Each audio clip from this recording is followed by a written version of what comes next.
সবজির বাগানটা করবেন সেটা নিরাপদ করেন, নিজের সন্তানের মুখে নিরাপদ খাবার তুলে দেন। যদি আমরা নিরাপদ খাবার তুলে দিতে পারি তাহলে আমরা অনেক বড় বড় রোগ থেকে বাঁচবো। আজকে যে কিডনির রোগ, আমাদের ডায়াবেটিসের রোগ, হার্টের রোগ হচ্ছে প্রতি পরিবারে কম বেশি রোগী আছে। এটার বড় কারণ হলো আমাদের খাদ্য ব্যবস্থা। যে পরিমাণ আমরা এখন খাবারে হরমোন ব্যবহার করতেছি এবং রাসায়নিক এবং কীটনাশক ব্যবহার করতেছি, এর প্রভাবে কিন্তু আমরা বিভিন্ন রোগে আক্রান্ত হচ্ছি। যদি আমরা খাবারটাকে নিরাপদ করতে পারি, ইনশাল্লাহ আল্লাহর অশেষ রহমতে আমরা এইসব রোগ থেকে পরিত্রাণ পাবো। রাসায়নিক সার ব্যবহারের ফলে আমাদের একদিকে যেরকম আমাদের রোগ এবং পোকার আক্রমণ বৃদ্ধি পাচ্ছে, অন্যদিকে আমার খরচাটা অনেক বেশি বৃদ্ধি পাচ্ছে।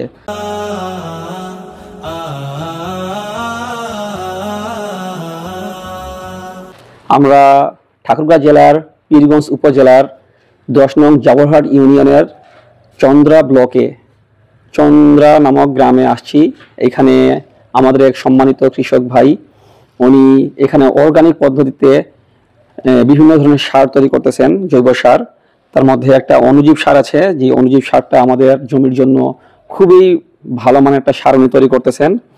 এবং যেই জৈব সার ব্যবহারের ফলে আমাদের নিরাপদ ফসল উৎপাদনের যে আমাদের এখন বর্তমানে লক্ষ্যমাত্রা চলতেছে, আমরা এই নিরাপদ ফসল উৎপাদনের জন্য এই সার আমাদের বিশেষ ভূমিকা রাখবে বলে আমি মনে করি। তো আমি আমাদের এই সম্মানিত কৃষক ভাইকে আমি একটু বলবো যে আপনি এই সারটা কিভাবে উৎপাদন করতেছেন, এই বিষয়ে আমি তাকে একটু বলার জন্য অনুরোধ করতেছি। আসসালামু আলাইকুম রহমতুল্লাহ। আমি মোহাম্মদ আজহারুল ইসলাম চৌধুরী, সত্ত্বাধিকারী HK বহুমুখী খামার। আমি দীর্ঘ 3 বছর যাবৎ কোনো প্রকার রাসায়নিক সার এবং কীটনাশকের ব্যবহার ছাড়া বিভিন্ন রকমের ফল ফসল উৎপাদন করতেছি। আমাদের যে সারের যে উৎস, সার তো অবশ্যই লাগবে। আমরা অণুজীব সার ব্যবহার করি। আপনারা দেখতে পাচ্ছেন এটা আমাদের তৈরি অণুজীব সার। এখানে যে পদ্ধতিতে আমরা তৈরি করি, আমরা 100 কেজি গোবর, তাজা গোবর, সেটা দেশি গরুর গোবর লাগবে।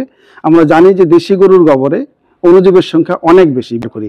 100 কেজি দেশি গরুর গোবরে 1 থেকে 2 কেজি আমরা দিই বুটের বেসন, 1 থেকে 2 কেজি দিই আমরা মিষ্টি জিনিস, সেটা গুড় হতে পারে, কলার পাল্প হতে পারে, আমের রস হতে পারে, পাকা পেঁপে হতে পারে।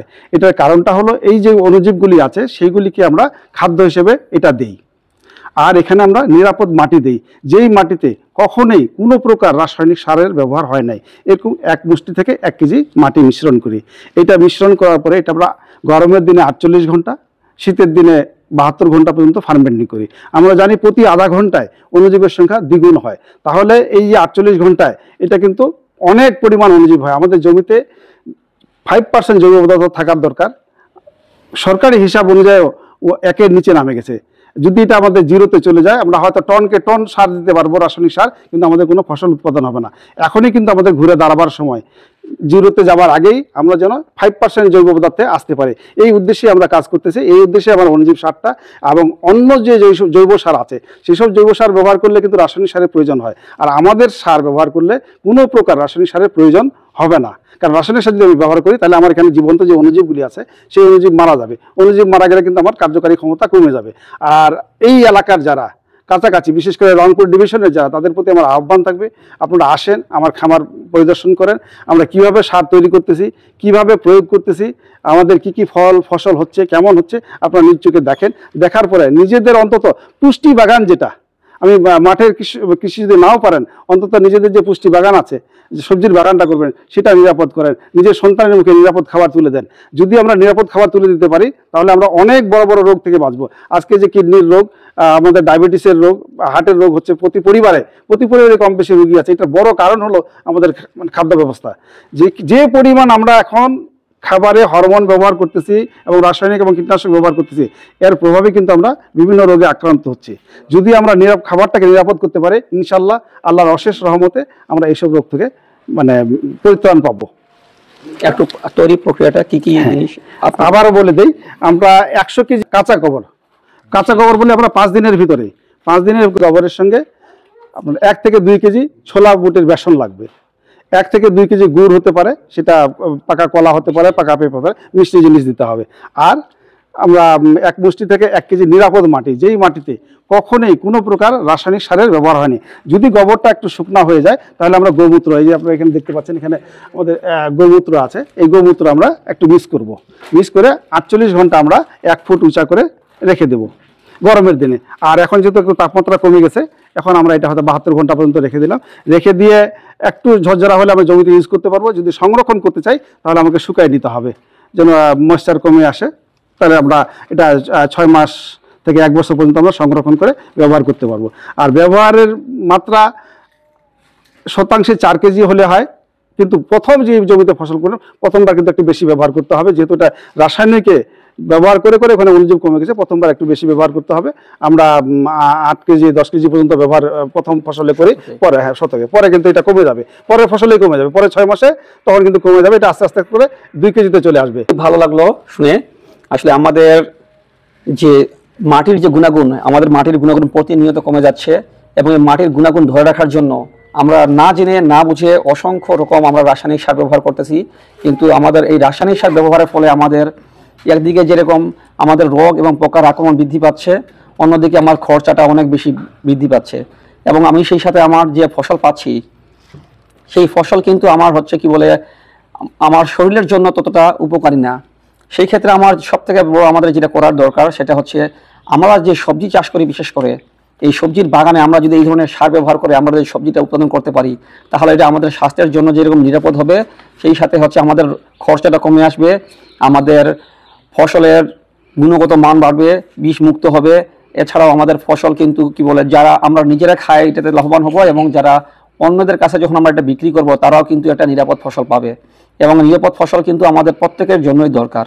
তো আমরা সবসময় চেষ্টা করব যে এরকম সার আমরা এখানে উপসহকারী কৃষি কর্মকর্তা যারা আমরা এখানে আছি, আমরা চেষ্টা করতেছি যে আমরা এই ফসলটা আমরা অবশ্যই এই সারটা আমরা অবশ্যই আমাদের কৃষকদের মাঝে এটা যেন তারা যেন ব্যবহার করে সেজন্য আমরা চেষ্টা করব, এবং সেই সাথে আমরা কৃষকদেরকে এই জিনিসটা বোঝায় তাদেরকে উদ্বুদ্ধ করব, তারা যেন সামনে যেন এই সার বেশি থেকে বেশি ওনারা যেন ব্যবহার করে, এবং এই সার তারা যদি ব্যবহার করা শুরু করে এবং শেখে তাহলে হচ্ছে কি বলে তাদেরই লাভ হবে।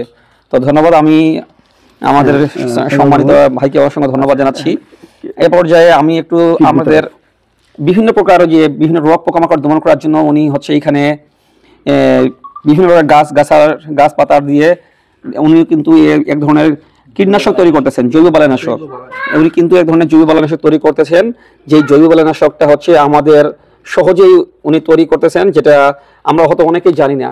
কিন্তু এই জৈব বালাইনাশক যদি আমরা আমাদের ফসলে প্রয়োগ করি তাহলে কিন্তু সহজেই আমাদের ফসলের যে পোকামাকড় আছে সেটা দমন হবে, এবং আমাদের ফসল কিন্তু নিরাপদ থাকবে। তো আমি একটু অনুরোধ করব ভাইকে, উনি যেন আমাদেরকে একটু বলে যে আসলে কিভাবে উনি এই বিভিন্ন প্রকার জৈব বালাইনাশক তৈরি করতেছেন। আমরা যেহেতু ফসল লাগাইলাম, সার দিলাম, ফসল হলো, পোকার আক্রমণ একটা আছে, পোকার আক্রমণ থেকে ফসলকে বাঁচানোর জন্য আমরা জৈব বালাইনাশক আমরা তৈরি করি। এখানে আমরা কমপক্ষে 10 প্রকার পাতা ব্যবহার করি। 1 ড্রাম অর্থাৎ 200 লিটারের একটা ড্রামের যদি আমি এটা তৈরি করি, তাহলে পাতা আমি যত পাতা দিব সব হলো 2 কেজি কাঁচা পাতা। 10টা পাতা দেবো, এগুলো 2 কেজি করে পাতা থাকবে। আর মশলা আপনারা দেখতে পাচ্ছেন এখানে কিছু মশলা আছে, আদা আছে, হলুদ আছে, মরিচ আছে, পেঁয়াজ আছে। তো মশলা দেবো আমরা 100 গ্রাম করে। তাহলে প্রথম হলো যত পাতা, এখানে নিম পাতা লাগবে, আপনারা দেখেন এটা হলো নিম পাতা লাগবে অবশ্যই। এটা হলো মেওয়া পাতা, এটা হলো ধুতরা পাতা, এটা এখানে পেয়ারা পাতা, এখানে হলুদের পাতা, আমরা ভেন্না বলি, ভেন্না পাতা, আর এটা হলো পিপুল পাতা, আম পাতা, আর এটা আমরা দিকে মানে জার্মানি বলে, যেটা দিয়ে হাত কাটে গেলে লাগাই দিলে রক্ত বন্ধ হয়, দেশি নিম পাতা, পেঁপে পাতা, পেয়ারা পাতা। আপনার কাছে যা পাওয়া যায় একটু 10-12 প্রকার পাতা, কমপক্ষে 10টা পাতা দিতে হবে। 2 কেজি করে পাতা দিলেন, 100 গ্রাম করে মশলা দিলেন, আর ওখানে 10 লিটার গোমূত্র দিবেন। যেই গোমূত্রটা বাসি হলে আরও ভালো, আর না হলে আপনি তাজা যা পাবেন সেটা 10 লিটার দিবেন। 10 লিটার দিবেন 200 লিটার পানির সাথে, আর এই পাতাগুলি দিবেন। পাতাগুলি 40 দিন ওখানে ডিকম্পোজ করাইতে হবে, এবং প্রতিদিন একবার করে নাড়ে দিলে, ক্লকওয়াইজ নাড়ে দিলে পরে পাতাগুলি দ্রুত ডিকম্পোজ হবে। ডিকম্পোজ হলে 40 দিন পরে এটা আমরা ছেঁকে নিয়ে ব্যবহার করতে পারবো। এটা আমরা 6 থেকে 1 মাস সংরক্ষণ করতে পারবো। এটা ব্যবহার করলে ইনশাল্লাহ পোকা মরবে না, কিন্তু পোকা আপনার ক্ষতি করবে না। আমরা পোকা মারতেও চাই না, আমরা চাই যে পোকা যেন আমার ক্ষতি না করে। এটা হলো এই পাতার রস দিয়ে। আরেকটা আমরা স্প্রে করি মাটি দিয়ে। আপনারা এখানে এই ঝুড়িটাতে দেখতে পাচ্ছেন মাটি আছে। এই মাটিটা হলো নিরাপদ মাটি। এই মাটিতে কখনোই কোনো প্রকার রাসায়নিক সারের ব্যবহার হয়নি। এরকম জায়গা থেকে আমরা মাটিটা সংরক্ষণ করছি। এটা একটা বিশেষ পদ্ধতিতে সংরক্ষণ নিতে হয় মাটিটা। একটা এই যে ওয়ালটা দেখতে পাচ্ছেন, এই ওয়ালটা যেমন খাড়া আছে এইভাবে খাড়া 5 ফিট ডিপ করতে হয়। ডিপ করে উপর থেকে নিচ পর্যন্ত মাটিটা চাচে চাচে নিতে হয়, তাহলে আমরা ওখানে কিছু নিউট্রিয়েন্ট পাবো। আমার মানে এটা সার হিসাবেও কাজ করবে, শুধু কীট বিতারক নয়, সার হিসাবেও কাজ করবে। এইভাবে আমরা মাটি নেই 20 কেজি মাটি। 20 কেজি মাটির সঙ্গে আমরা তেল, যদি এই যে আপনার এই ভেন্না দেখতে পাচ্ছেন, ভেন্না তেল যদি জোগাড় করা সম্ভব হয় তাহলে হাফ লিটার ভেন্না তেল নেবেন, এই মাটিটার সঙ্গে মাখাইতে হবে। মাখানোর পরে 200 লিটার পানিতে এই মাটিটা মিক্স করতে হবে। মিক্স করবার কিছুক্ষণ পরে এটা ছেঁকে নিয়ে আমরা গাছে স্প্রে করব। আর যদি ভেন্না তেল জোগাড় করা সম্ভব না হয়, সরিষার তেল পাই, সরিষার তেল দিলে হবে। কোনো প্রকার তেল পান নাই, অসুবিধা নাই, শুধু মাটিটা পানিতে মিক্স করবেন। মিক্স করার পরে স্প্রে করবেন। স্প্রে করলে ইনশাল্লাহ পোকা ধরতে পারেন, কোনো খরচ নাই। আপনি তেল না দেন তাহলে 1 টাকারও খরচ নাই, শুধু আপনি যেটুকু শ্রম দেবেন তাতেই আপনি নিরাপদ ফসল পাইলেন। তো আমি সবার প্রতি অনুরোধ থাকবে, এই এলাকার যারা বিশেষ করে সবজির বাগানগুলি করেন, মাঠের ফসল না করেন, সবজির বাগানগুলি করেন, নিজের সন্তানের জন্য নিরাপদ ফসল উৎপাদন করেন। ধন্যবাদ ভাইকে। আমরা উনার যে এই জৈব বালানাশক উনি যে উৎপাদন করছেন, আমরা দেখতে পাচ্ছি এখানে উনি বোতলে ভরে রাখছেন। এবং আমরা কিন্তু উনার এই যে বিভিন্ন যে খামার, এই খামার কিন্তু আমরা ঘুরে ঘুরে দেখছি। এবং আমরা খামারে ঘুরে দেখার সময় কিন্তু আমরা বিভিন্ন প্রকার যে উনি ফল এবং সবজি উৎপাদন করছে সেগুলো আমরা ঘুরে দেখছি। এবং আমরা সেখানে কিন্তু তেমন কোনো প্রকার আক্রমণ কিংবা তেমন কোনো রোগের আক্রমণ কিন্তু খুবই কম, যেটা আমরা রাসায়নিক কীটনাশক কিংবা রাসায়নিক যে বালানাশকগুলো ব্যবহার করি আমরা, সেই ব্যবহার করার পরও কিন্তু আমরা বারবার ব্যবহার করার পরও কিন্তু যেই পরিমাণ রোগাক্রান্ত কিংবা যেই পরিমাণ পোকামাকড় থাকে সে তুলনায় অনেক কম। আমরা এটা বাস্তবে আমরা ঘুরে ঘুরে দেখছি এবং এটা দেখে একটু আশ্চর্য হয়ে গেছে যে আসলে এত কম কিভাবে এটা হতে পারে। তো উনি যে পদ্ধতিতে উনি তৈরি করছে এবং উনার যে এই যে বিভিন্ন প্রকার যে উনার যে জৈব বালানাশক, এটা সত্যিই একটা প্রশংসার দাবিদার। আমরা আশা করব উনি এই ধরনের এটা কার্যক্রম চালিয়ে যাবে এবং উনি যে পদ্ধতিতে তৈরি করছে আমরা চেষ্টা করব এই পদ্ধতিতে আমরা উনার যে তৈরিকৃত যে প্রোডাক্ট সেটাও আমরা কৃষকদের মাঝে ব্যবহারের জন্য আমরা কৃষকদেরকে উদ্বুদ্ধ করব এবং কৃষকরা যদি যেন সামনে এরকম তৈরি করতে পারে তার জন্য কৃষকদের প্রয়োজনে এখানে নিয়ে আসে আমরা একটা ভালো কিছু করার চেষ্টা করবো ইনশাআল্লাহ। ঠিক আছে, ধন্যবাদ।